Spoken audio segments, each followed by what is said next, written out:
Welcome back, folks. It is Keegan Bond from Potluck Culture, and for this episode, we have a special guest. His name is Ryan. He's been a friend of mine for a couple months now.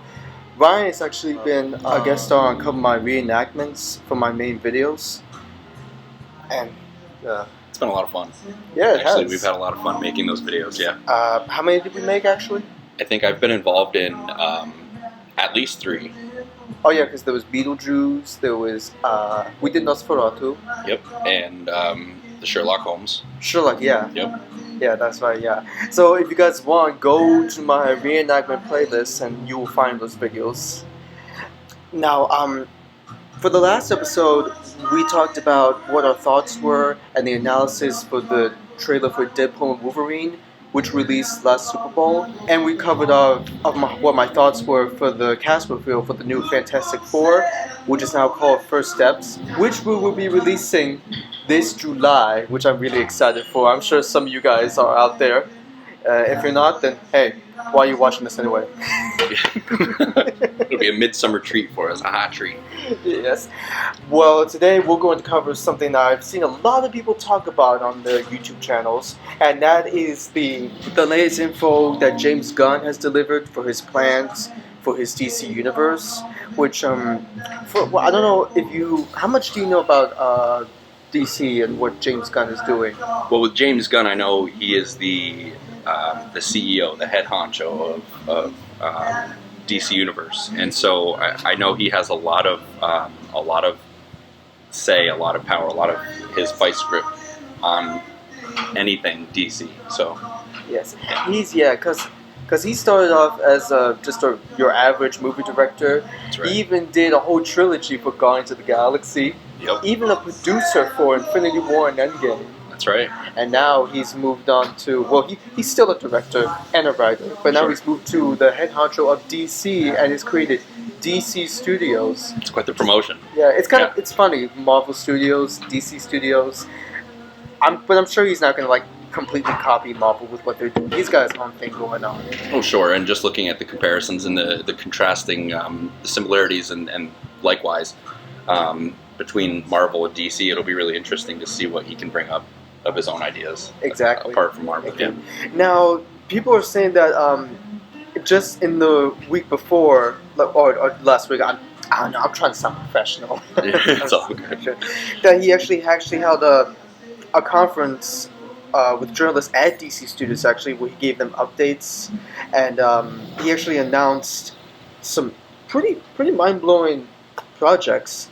Yeah. Now, we are still yet to know if these projects he's confirmed will be in the main continuity for his DCU, or if they're just like a different continuity, like for DC Elseworlds. Right, yeah, and it would be really interesting because I know you and I have had conversations in the past, actually in the recent past, in particular maybe 2 weeks ago, where we were talking in the car, we were going somewhere, we were talking about how there's different universes, just like for Marvel, it'd be interesting to see just like that, if he wants to keep things in the same universe or completely separate universe in its own timeline.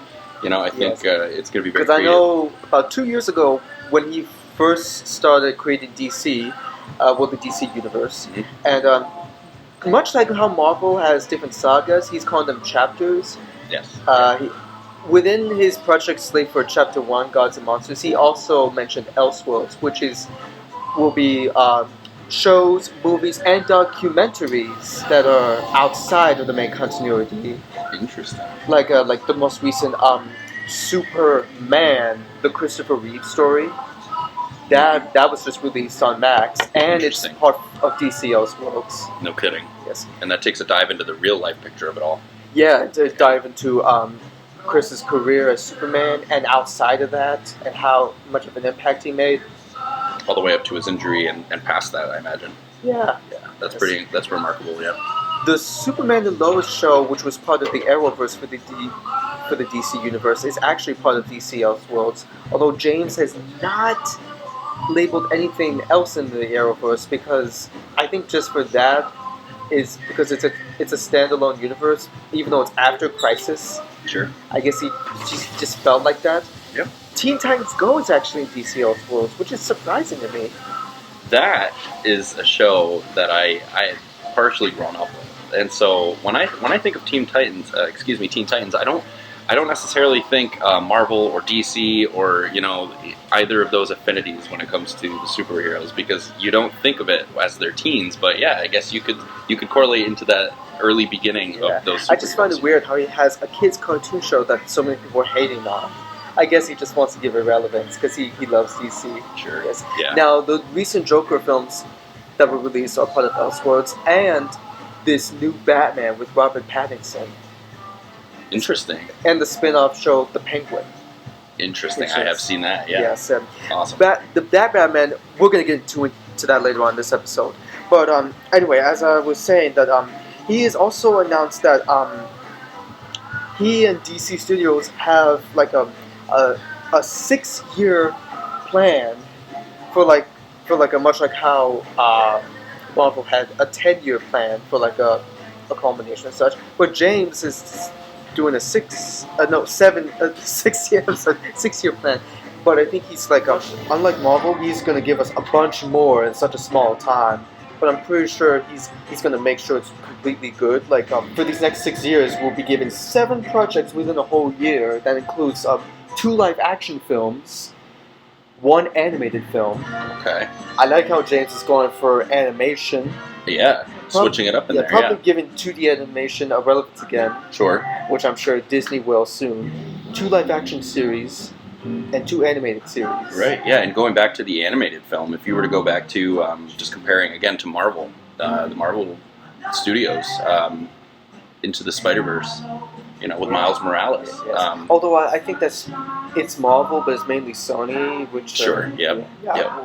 We'll see. Don't want to cross those up. Yeah. Yeah, they might. Yeah. It'll be very interesting. But these are all supposed to come together to an Avengers level combination. Like almost like Justice League or Titans, whatever he has. So they will be coming together for something. And they will. I was going to say they will all correlate to the same. Yes, I wonder if same plots. I wonder if they'll be going up against Darkseid. Sure. Now, do you think, in terms of timeline, do you think there's going to be a relevance as to when they come out, or do you think it could be like Star Wars-esque, where you might not necessarily need to watch them in the order that they came out in order to get the relevance of the plot? That's a good question, because I was just going to say that James did emphasize with us that every project that is in the same continuity, even though they're in the same universe, he wants them to feel more standalone.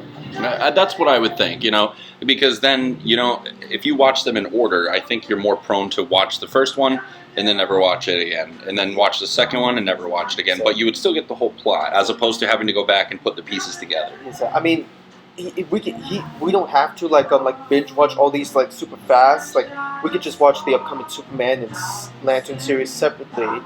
But we will still be able to pick up some stuff that connects. Oh, sure, for sure. Yeah. So he just doesn't want us to feel like really rushed and everything. Right, and he doesn't want to make it like a 1 of 7 parts film kind of thing, too. Yeah, yes. Now, for his projects that he did announce for the animation portion, he announced a show. It's funny, it's named after a series that. There's a show on Adult Swim called My Adventures with Superman, and now My Adventures with Green Lantern. Yes. We have no clue yet if this will be in Elseworlds or in the continuity, or if it will be the same animation style as the Superman show. It'd be very interesting, yeah. But it's going to focus on a Green Lantern by the name of Jessica Cruz. Okay. And it will show off how she starts off as your average high school girl, until a Green Lantern ring comes from the sky, choosing her to be its next wielder. Which is awesome, because let's be real here, including a woman as the main part. That's big. Yes. That's big. Now, it's 2025, people. The only time. project we have seen with Jessica Cruz in the Green Lantern was Justice League versus the Fatal 5, but other than that, we've never really seen her in anything else. Right. And I think gives it a fresh face. And I think she's Hispanic too. Yep. Because with a light skin complexion. Yeah, which is even more inclusivity. Love it. Yes, and this one I think is really fitting because I just saw her for a brief cameo for James Gunn's Creature Commandos, which is on Max. Yes. Which basically started this whole DC thing for him. Starfire, she's from the Teen Titans. Yes. Yep. Yep. Yep. Although it will serve as an origin point for her, because basically Starfire, also her real name is Coriander, That's right. or how you want to pronounce it, whatever you choose, whatever you're happy with. Right. Yeah. All we know is that she's a runaway princess from a planet called Tamaran. She leaves because her sister Commander or Blackfire stages a coup and takes the throne for herself. That's right. And so this shows her leaving her planet, I guess, on the way to her. I gotta say, not to interrupt you, but just watching Teen Titans growing up, I never knew there was such a dark pre-story to any of the characters. But that's intense. Yeah. Yeah. I think this is going to be like a almost like a Rogue One level story. Yeah, I guess so. Like how it showed how the rebels got a hold of the Death Star plans, Yep. as it said at the beginning of A New Hope. Yep. Yes. That's right. Kind of the prequel leading up to the New Hope. Yeah. Yeah. Yep, incredible. This will basically show how she ends up on her way to Earth after leaving Tamaran. It's very interesting. I like that. Now, I did see the title reveal for it. The way it looks, it's got like flames on it almost. Okay. So that makes you think: is this aimed towards kids, or is it just like flames because it's Starfire? Right. Kind of like edgy, trying to be like cool and Starfire. Right. Yeah. Yes. Now this one kind of made me laugh because there is a show called a cartoon show called Super Friends that aired years ago with some various members of the Justice League. Although superpowers took me by surprise. Super Friends. This is gonna be like the Sky High of the DC universe. Sure. Because it's supposed to be like an alliance school for like, I guess, a school for an alliance between metahumans and aliens. Okay. And it's going to be featuring characters such as Green Lantern, although we are yet to know which one it is.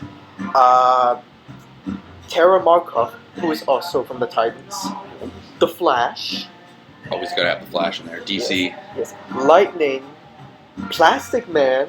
Okay. I'm glad he's getting out into the open. Yep. Now, I don't know if this is an original character James made or if it's one we don't know, because James is going to bring out characters that are not well known, like he did with Polka Dot Man and Peacemaker, Aqua Girl, and under the supervision of Martian Manhunter. It's basically a program where they're to test their abilities or to amplify them. So to make them more stronger than ever, like testing their metahuman capabilities. Right on. So but once again, with the setting in a school, makes you think: is it aimed towards kids? Right. Makes you wonder. Mm-hmm.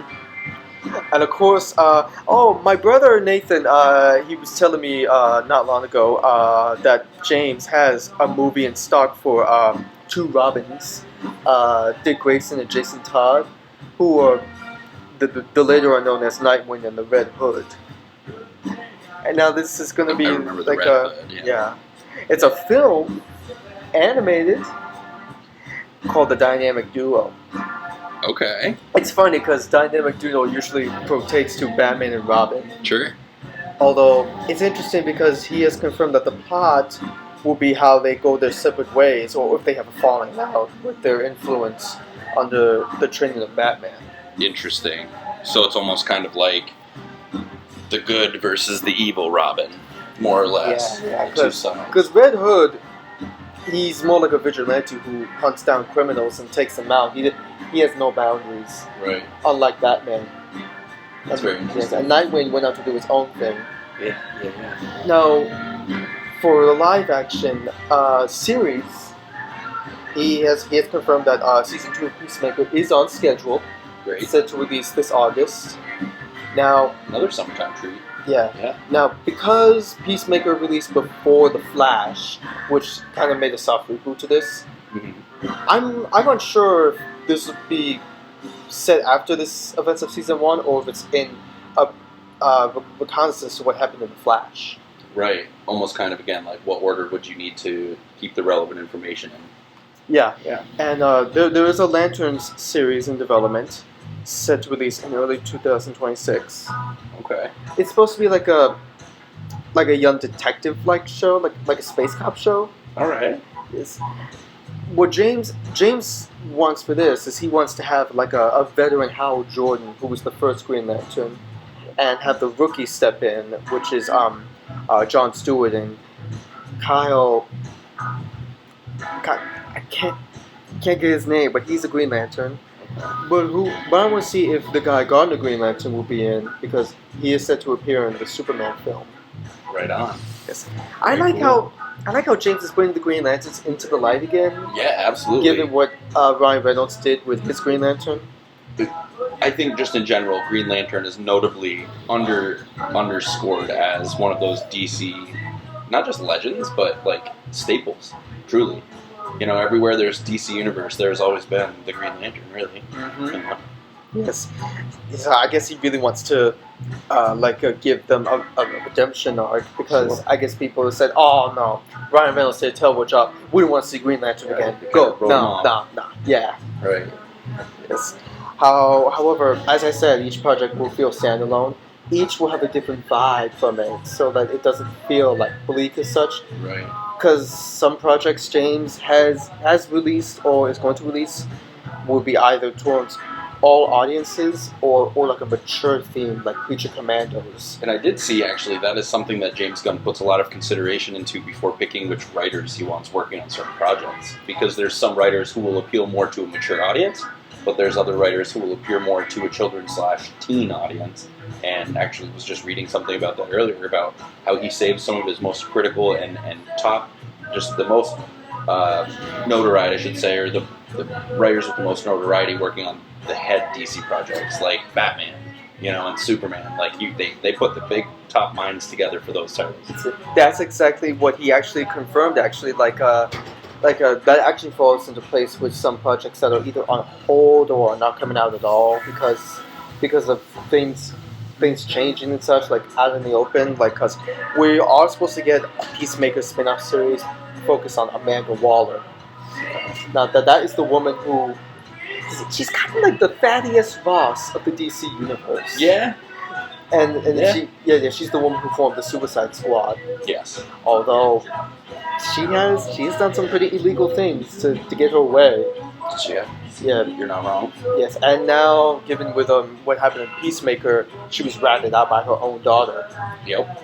And because of this, she had to form the Creature Commandos, which is a black ops team of people who are not human beings. Right. Because she can no longer put human beings on the line. Yep. Okay. Yeah, that's gonna have a lot of interesting twists. Yeah. This show is put on hiatus due to writing errors. Because, like you said, he wants crucial writers for his crucial projects. Even the most smallest details, right? Yes. Same thing with Booster Gold. Okay. Yes. Now that's a character who a lot of people are excited about. Yeah. I'm more excited. Tell me more. I'm more excited about who he chooses for the cast.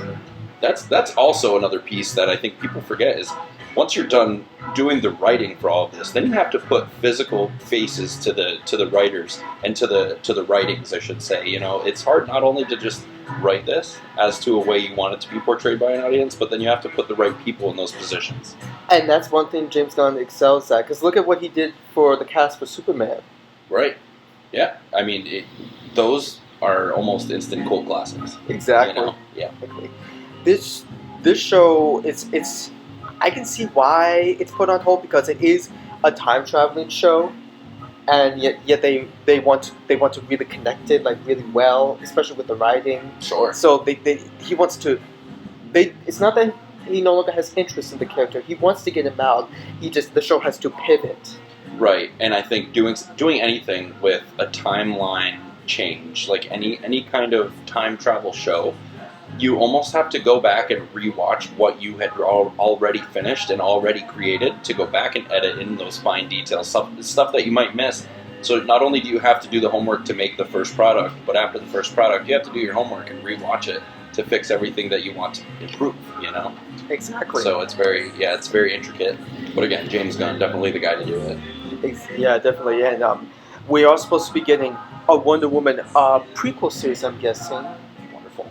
Because it's focused on the island of Themyscira, Yeah. called Paradise Lost. Now that was one of the projects released 2 years ago for Chapter 1, but we have no idea if it's going to be released at all or never. Now this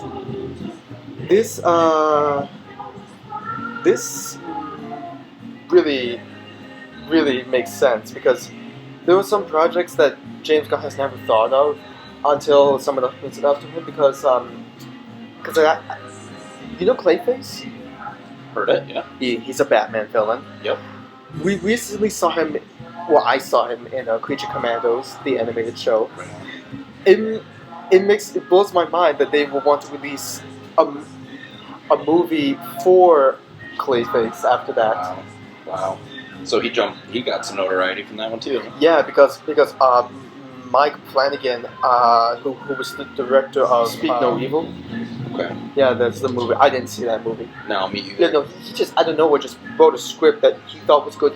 He turned it over to James. James took it. You know what? This is actually really good. Actually, you know what? Let's give this a shot. Like, he had no intention of making a Clayface movie, but I was like, you know what? Actually, this is really good. When opportunity presents itself, hey? Yeah. And again, who knows? Maybe that's, if you can turn something like a Batman villain into a main movie, that writer's got something going for him. Mm-hmm. Again, because, it's outside of just the Joker. How many Joker movies, not Joker movies themselves have you seen, but how many movies have you seen where the Joker is heavily involved, So that's awesome. Yeah, because honestly, there have been too many.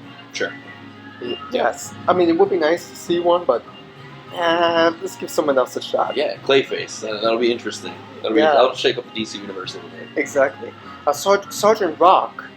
Now that's an old DC comic book storyline. Yeah. He's already had like an animated short release, but Gunn wants to give it a live action shot. I'm guessing this is a spin-off to Creature Commandos because Sergeant Rock has a history with a character named G.I. Robot. Yes. Now, that if you don't know who that is, that was a robot created during World War II, and he's basically programmed to hunt and kill Nazis. I was going to say he's kind of like a mech, yeah. Yes. Yep. That's very cool. I love the wartime historical significance of DC and Marvel as well. Specifically, not to cut back over from DC to Marvel, but just the original Captain America, being on the cover of his magazine, punching Adolf Hitler in the face. Very American. Exactly. The Authority, that's they weren't originally DC. They were from Vertigo Comics. Okay. But I guess DC got the character rights to it. Very cool. They are supposed to be going on the big screen within the slot that James has promised. Although they're facing up trademark issues for the storyline because the Authority, they're a dark variation of the Justice League. Right. He's worried that they're going to have like a plagiarism lawsuit when you compare it to The Boys. Right. Because that's set for a mature audience, and that's no filter. Right. That's very much a find a babysitter for the kids night. Exactly. So they're trying to figure out, do we go forward with it, or do we push it to an animated film? Right, which would then obviously bring in a less mature audience. If you think animation, not saying that it's just for kids, but when people think animation, they think cartoon, and they think children. So again, just bringing that spicy and mature audience to an animation film, I think that's like a beautiful blend of different, you know what I mean? Exactly. That's awesome. Although we are supposed to be seeing one member of the Authority in the new Superman movie, the Engineer. The Engineer. I saw her in set photos and such. Fun fact, James Gunn himself actually liked a comment I made, a set photo showing her, how he said, I like how you're going to be showcasing some characters in a movie or show before their projects come out. And you said, now, the Engineer, where did the Engineer originate from? Because I know her abilities come from the liquid metal. When was the Engineer's, I don't want to say rise to fame, but when was her introduction to the DC Universe? Well, unfortunately, I'm one of those people who do not know much about the character. Which is, again, do you think that could be James Gunn's intentions here? Yes. Bring it, just like everything else with the Green Lantern, trying to bring him back to the prominence in which that character had before Ryan Reynolds kind of shot him to shame. Again, no offense to Ryan Reynolds, he's great. Just maybe, again, going down to picking the right person for the part. Maybe that just wasn't that piece. But again, bringing the Engineer. Going to help rise the Engineer to fame. And then, maybe the next time we have this conversation, we won't be able to say that. You know? Maybe. But no, that's definitely something we're definitely struggling with. Yeah, absolutely. Swamp Thing. That's a project he really wants to get out. Awesome. Especially when it comes to the gods and monsters side of it. Yep.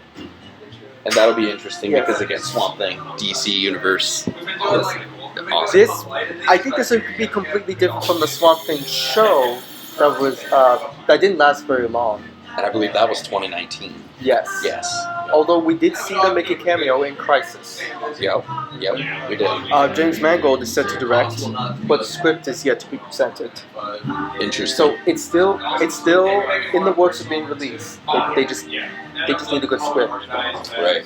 There's so many things, and again, this might be a good time to say pun intended, but there's so much that goes on behind the scenes before just saying, I've got an idea for a movie, you know, and then after getting it all done, and then finishing the script, everything, every intricate detail, you know, and it's a wonder that they're gonna cram out 6 of these features in 7 years, or was it 7 features in 6 years? Yeah, 7 within 7 features within a year for the next 6 years. Right. So it's great. It's quicker than 1 per year. You're going to get 1 in a percentage per year, you know. So that's incredible. Yes. Going back to Starfire and the Titans, there is a Titans movie in development. Okay. I don't know. We have no idea who's directing it yet, but this is something that she's very passionate about this DC team, and she really wants to get it out there. Sure. Yeah, I mean, especially like I was saying, there's that one comes with the generational wealth of having, for example, myself and somebody or anybody in their young 30s growing up watching the Teen Titans. It gives that generation a whole nother legacy to hold on to in the cinemas. You know, so I think that's wise that they treat it very fragile. Exactly. Now this one, we don't know if it's official or not because it's rumored. A movie with Bane and Deathstroke. Okay. They're also Batman villains. Yeah, Bane is. Speaking of Batman, that is now this is supposed to be about Batman and Robin, but it's with Damian Wayne. I like it. Yeah, so it's basically his son. There are some who are speculating that Gunn himself may be writing this movie because he has confirmed Batman's his own favorite DC character and that he has his heart set on getting it out ASAP. Now, do you think we'll see anything with Daredevil?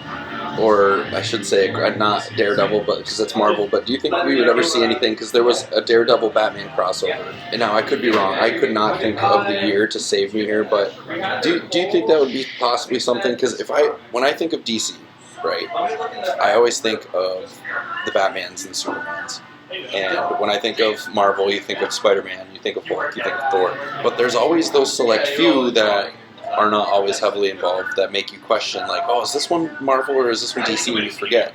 To me, those two come down to, or not those two, but at least that one comes down to Daredevil for me. I know he's Marvel, but he's been featured with Batman. Do you think any of this will bring in any other kind of timeline or universe? I mean, James Gunn did promise us Marvel DC crossover because he has worked with them in the past, and so yeah, it's very likely. Although it could be years from now. Yeah, that's true too. Probably not in this. Yeah, we'll probably be old and gray by then. It won't take long for me. I'm already halfway there. Exactly. Now, if there are people who are wanting this next current project that he's writing in secret to be a world finest movie, it's always a storyline when Batman and Superman cross paths. And again, those are the heavy hitters. Although they are worried it's going to be a repeat of the Batman vs Superman movie. I feel that took a dark turn. You know, actually thinking about it, Zack Snyder should have called that World's Finest, Dawn of Justice. Yeah, that right there, even just the battle scene of Spider-Man, Batman and Superman, iconic, really. You know, that's like two heavy class, like heavy hitters in the ring duking it out, 9 rounds, you know. Actually, funny, James Gunn actually took a selfie with Zack Snyder a few days ago and posted it online, and people immediately thought, oh, is James giving Snyder a chance to continue his version of DC? Probably for like Elseworlds? No, I would love to see Snyder's version continue. Yeah, sure. And I'm hoping that James Gunn touches at least the future that Snyder had in plans. But no, he just took a picture to get people riled up. Yeah, sure. Even though they are good friends. Yeah, well, anytime you see two brilliant minds like that together, you have to speculate a little bit. I guess they're like, hey, this is payback for all you guys telling DC to fire me over wanting Snyder. Yeah, exactly. I didn't even release many projects yet you want me gone. Yeah, they didn't even give him a chance, and now here he is, right? Yes. Yeah, incredible. Yes, even after watching the Superman trailer, I said to my parents, you see how turncoat these people are? Yeah, really. But hey, just that he's a typical, I don't want to say he's a trailblazer because it's been done before, but he's a perfect example of what you can do when people tell you can't. Oh yeah, your writings and your screenwriting's everything, your script writing, it's not really strong enough, I'm sorry, and now he's sitting at the top of DC Universe. I guess people worry that James may take away the methodical depiction of DC like Zach has did. Although James has confirmed he is taking his inspiration from the comics rather than cinema. Which I like, because when I think of DC, I think of Gotham, I think of darker times, I think of a greater need of like the human empathy side of things plus the superhero capabilities. When I think of Marvel, I think of everything as bright and it's very clear, it's very like CGI, and I feel like that's the difference. Is DC Universe lives in many people's minds in the comic book, and Marvel is vice versa, where it lives in the cinema. Yes, and that DC has locations that are fictional, like Gotham, Metropolis, Central City. Yep. Unlike Marvel, which is based on real places, Sure. except for Wakanda. Right. Sure. Yeah. Exactly. Yes. But actually, talking about Batman, the Batman with Robert Pattinson, It's fun. people have been wanting to say, no, James, we don't want that for DC Elseworlds. Just bring him into your DC universe just without explanation, just magically. Somehow make him your main Batman. Yeah. I can see the new Superman clashing with this Batman because they're both in their younger years. Yeah. But he's like, nope. I'm gonna have my own Batman. This is officially a different continuity. I'm sorry, people. You can hate me for it, but this is what I'm gonna do. Yeah, that's fair. And I mean, I think depending on if you were a part of the Twilight fandom, is whether or not you would like Pattinson as Batman. And again, like separating my feelings for Twilight and DC Universe. I'd never seen much of the Twilight movies, but they were quite popular when I was in high school and just after high school. And I will say he's a great actor. But when I saw him in a Batman costume, it was hard for me to change the face because he was such a prominent figure for such a different role and a different title. It almost felt like a Twilight Batman crossover just because he was playing the role of Batman. Which, not a bad thing, but not necessarily what I think anybody, especially James Gunn, would want going for you. Exactly. Yeah. Well, I think I can see why he would want to choose this. Because once again, he did say Batman's his favorite character. Yeah. I wonder if he's going to get Reacher to be his Batman. Interesting take. Yeah. Yeah, I mean, and that would open up the competition and not even in the same genres or in the same, in the same fandom genre. It would be competing with just other movies that are coming out of the box office as opposed to other movies in that genre. So I can see that, yeah. This all really stokes my excitement for what James has in store for DC. Yeah, I mean, again, like we've been saying, like he's a brilliant mind, and just proving and showing from his past projects and his past works. I think these are all going to be brilliant. I'm pretty sure that's where I was. Yeah, Richard. Well, that was episode 5 of Potluck Virtual. I hope you guys really enjoyed that. Make sure to check out the previous podcast episodes. Go check out my reenactments if you can. And please like and share or subscribe to as many social media platforms as you can, because I really appreciate that, because I'm trying to get to 1,000 subscribers, which will be really helpful for me. But yes, this is Ryan Sinclair joining the podcast. I am Keith Bond. Thank you for listening, and we will see you next time.